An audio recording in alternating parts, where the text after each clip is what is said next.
Welcome to SSC मेडी जी। इस video को बनाने का मेरा मकसद आपको कट ऑफ बताना नहीं, डराना नहीं, लेकिन बल्कि कुछ आपको समझाना है।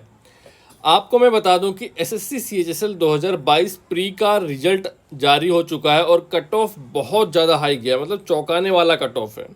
कट ऑफ 7वें आसमान पर पहुंच चुका है।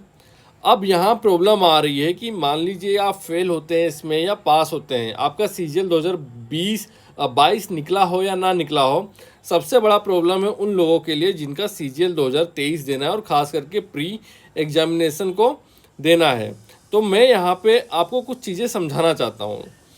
देखिए, जो रिजल्ट, पहले हम कट ऑफ की बात कर लेते हैं। जो कट ऑफ गया है सीजीएल 2022 सीएचएसएल 2022 टायर 1 का, वो जनरल का 157.72 गया है।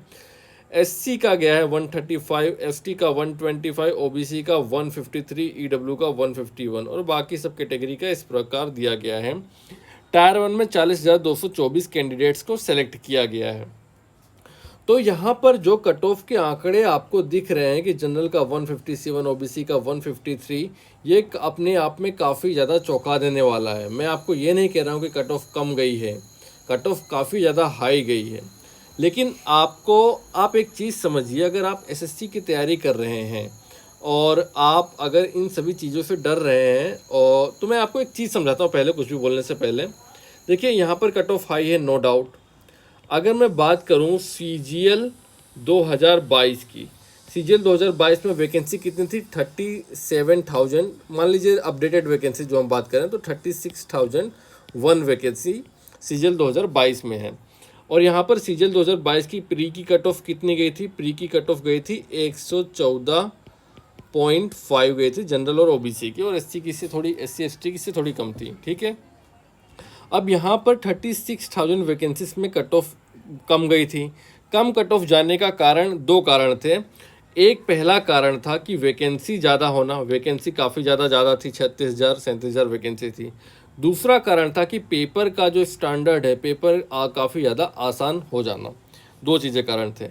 अगर हम सीएचएसएल की बात करें, सीएचएसएल, देखो ये जो चीज़ें मैं समझा रहा हूँ वो उसका कारण है कि अपकमिंग एग्जामिनेशन आपकी सीएचएसएल 2023 या सीजीएल 2023 में आपको क्या करना है, वो चीज़ें मैं समझा रहा हूँ। सीएचएसएल 2022 की बात करें तो 2022 में कट ऑफ ने तो आसमान छू दिया है, बिल्कुल हाई कट ऑफ गई है। इसका एक और मात्र एक कारण है कि जो पेपर का लेवल था, पेपर का लेवल काफ़ी ज़्यादा आसान कर दिया गया है। काफ़ी ज़्यादा आसान का मतलब ही पेपर का लेवल एमटीएस या उससे भी गया गुजरा कर दिया गया है।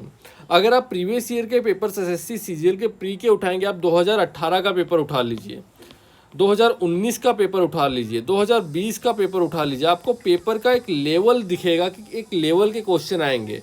2020 का पेपर तो काफ़ी ज़्यादा टफ था, अच्छे लेवल के क्वेश्चन पूछे गए थे। लेकिन अब एसएससी क्या कर रही है कि जो प्री का एग्जामिनेशन जो लेवल है वो इतना ज़्यादा डाउन कर दिया जा रहा है कि कोई भी स्टूडेंट वो 5-6 महीने तैयारी कर लेगा तो वो उस स्टूडेंट के बराबरी में आ जाएगा जो पिछले 2-3 सालों से, 3-4 सालों से तैयारी कर रहा है। तो यहाँ पर सबसे बड़ा प्रॉब्लम आ जाता है लक फैक्टर। यहाँ पर लक फैक्टर बहुत बड़ी भूमिका अदा करता है कि किसका सिलेक्शन होगा प्री में और किसका सिलेक्शन नहीं होगा। ठीक है, यहाँ पर ये चीज़ है।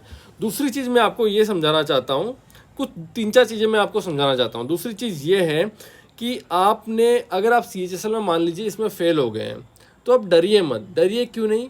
क्योंकि एक थोड़ी लक बेस्ड एग्जामिनेशन हो गया। अगर आप सीएचएसएल में फेल हो गए, इसका मतलब ये नहीं कि आपका सीजीएल नहीं निकलेगा।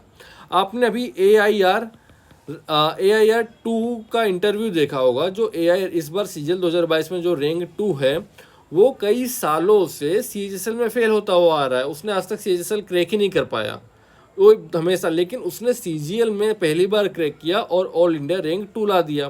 2020 की टॉपर के बारे में आपको पता होगा, सुचिता। उसके पहले की वैकेंसी में उसका टीए मिला था, सबसे लास्ट वैकेंसी, सबसे लो कट ऑफ, लेकिन 2020 में AIR 1 ला दिया। तो यहाँ पर आपका किस शिफ्ट में पेपर आ रहा है, उस टाइम आपका लक कैसा है, कौन सी चीज़ें आपको आती है, ये सारी चीज़ें डिपेंड करती हैं। अब मैं बात करता हूँ जो एग्जामिनेशन पैटर्न बदला, सबसे बड़ा पंगा, अगर आप इस चीज़ को समझ जाएंगे तो आपका सिलेक्शन आसान हो जाएगा। मैं अगर बात करूँ कि जो यहाँ पर एग्जामिनेशन पैटर्न, अगर मैं सीजीएल की बात करूँ, सीजीएल में जो एग्जामिनेशन पैटर्न बदला है, यहाँ पर मैथ्स, रीजनिंग, इंग्लिश और जीएस है।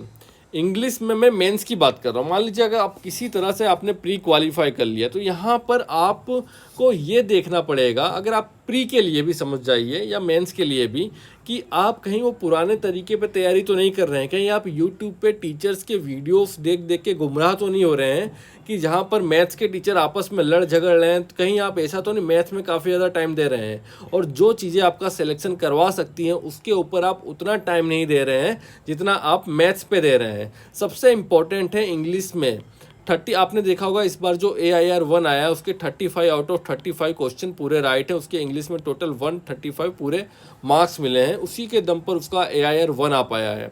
इंग्लिश जिसमें सबसे कम मेहनत लगती है मैथ्स और रीजनिंग के कंपैरिजन में, मतलब पढ़े जे साइकोलॉजिकली देखा जाए तो पढ़ने में वो बात अलग हो सकती है कि आपकी इंग्लिश कमज़ोर या कमज़ोर हो सकती है, स्ट्रांग हो सकती है, लेकिन इंग्लिश में अगर आप अच्छा स्कोर करते हैं, सबसे रिपीटेड क्वेश्चन आ रहे हैं प्रीवियस ईयर के, और अगर आप अच्छे से तैयारी करते हैं इंग्लिश में, तो इंग्लिश में आप अच्छा स्कोर कर सकते हैं। इंग्लिश के वेटेज ज़्यादा है, इंग्लिश पर आपको ज़्यादा फोकस करना चाहिए। जीएस जिस पर आप सबसे कम फोकस कर रहे हैं, तो जीएस और इंग्लिश आपको सबसे ज़्यादा पढ़ने की ज़रूरत है।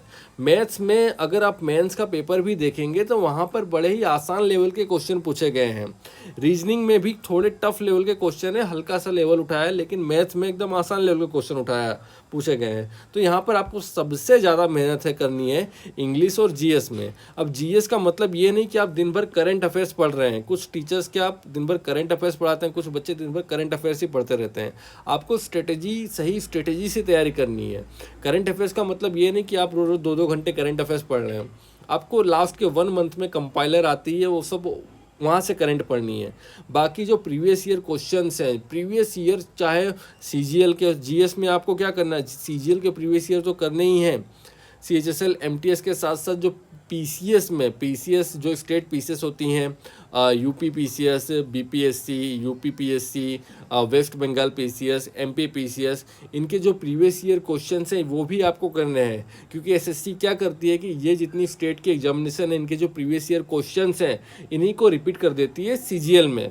डायरेक्ट क्वेश्चन एसएससी जो स्टेट की एग्जामिनेशन होती है वहाँ से उठा के, जो पीसीएस लेवल की एग्जामिनेशन होती है वहाँ से उठा के डायरेक्ट वो सीजीएल में कॉपी पेस्ट कर दिए जाते हैं। तो आपको अपनी स्ट्रेटेजी के ऊपर ध्यान देना होगा कि आपको आने वाले समय में किस तरह से तैयारी करनी है, तभी आपका इसमें सिलेक्शन हो पाएगा। प्लीज़ वीडियो को लाइक कीजिए। जय हिंद।